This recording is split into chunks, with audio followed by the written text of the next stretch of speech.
Lirenne's hidden apartment, late afternoon.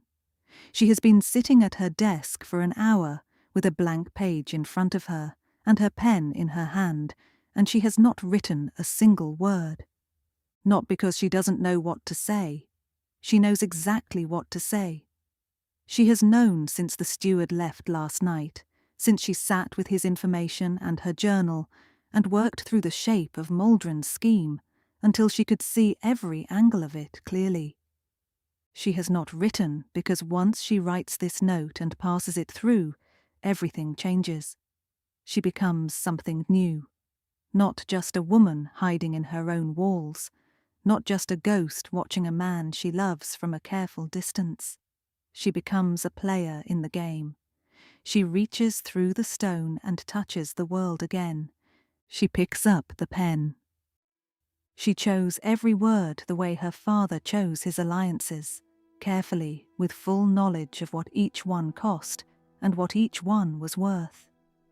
The note had to be precise enough to be useful and vague enough to be safe.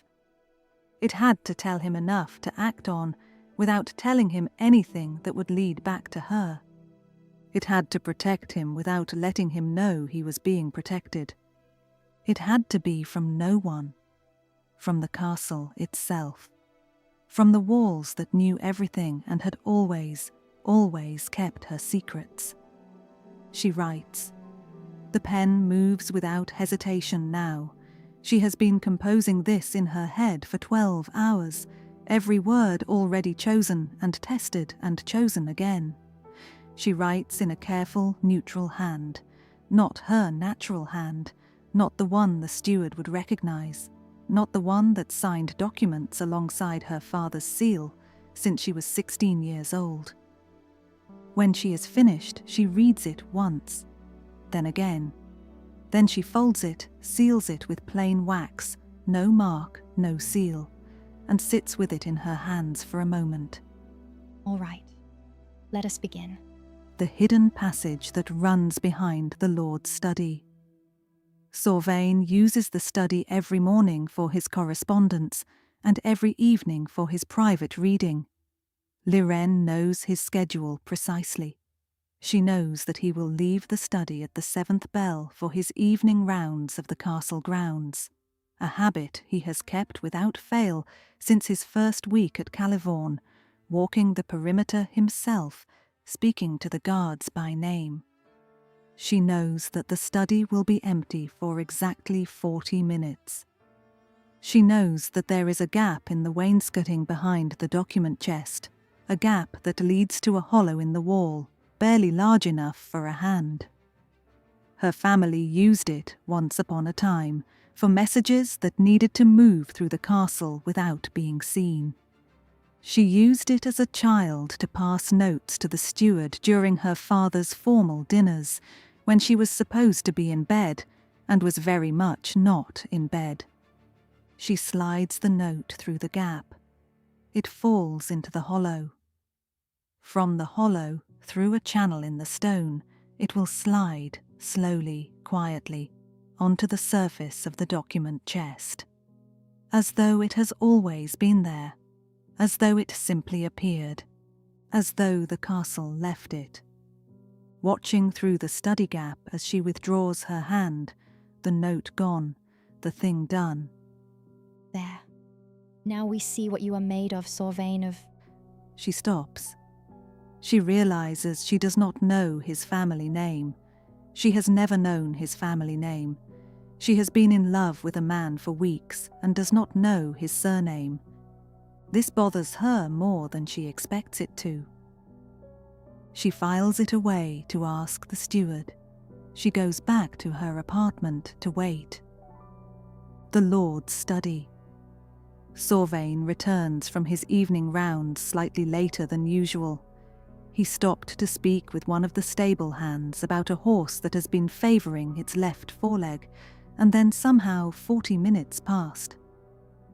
He comes into the study pulling off his riding gloves and goes directly to the document chest for the correspondence he did not finish before his rounds. He sees the note immediately. He stops. He looks at it for a moment without touching it, the way a careful man looks at something that was not there when he left and is there now, assessing before acting. Then he picks it up. Plain paper, plain wax seal, no mark. His name on the outside in a hand he does not recognize. Careful, neutral, deliberately unidentifiable. He breaks the seal and reads.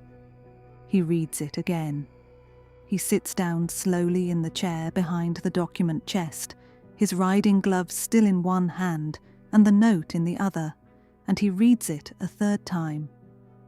What in the world? 20 minutes later, the study. Sorvane's general sits across the document chest from him, the note spread flat between them. He has read it twice. He is reading it a third time. The silence in the room is the particular silence of two experienced men taking something seriously. Where did this come from? I don't know. It was on the chest when I came back from rounds. No one was in this room. I checked with the door guard. No one entered or left while I was out. No one. The general looks back at the note. It is short, 12 lines. Precise. It names Maldren Vossander.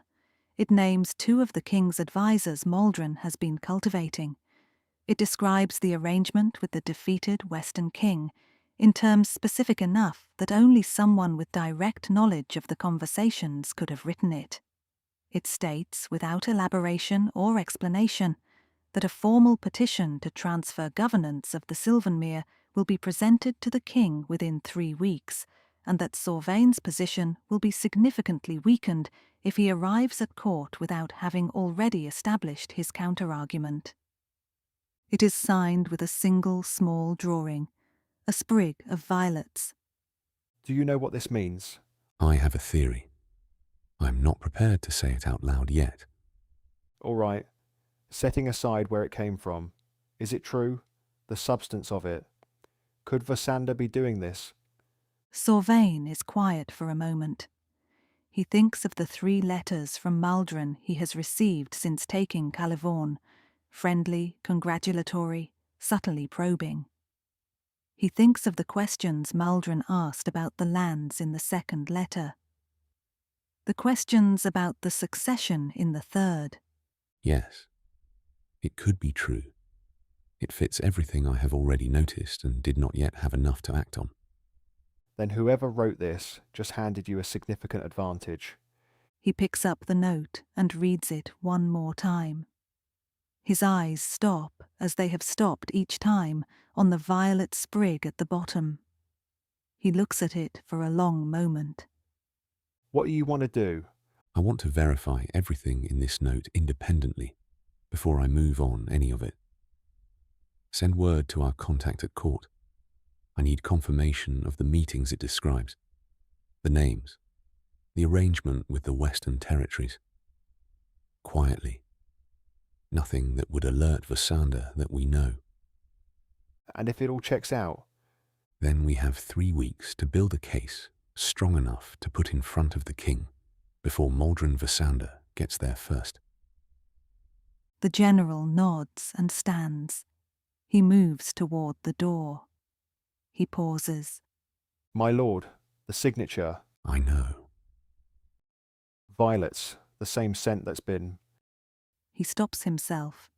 It's probably nothing. It's probably not nothing.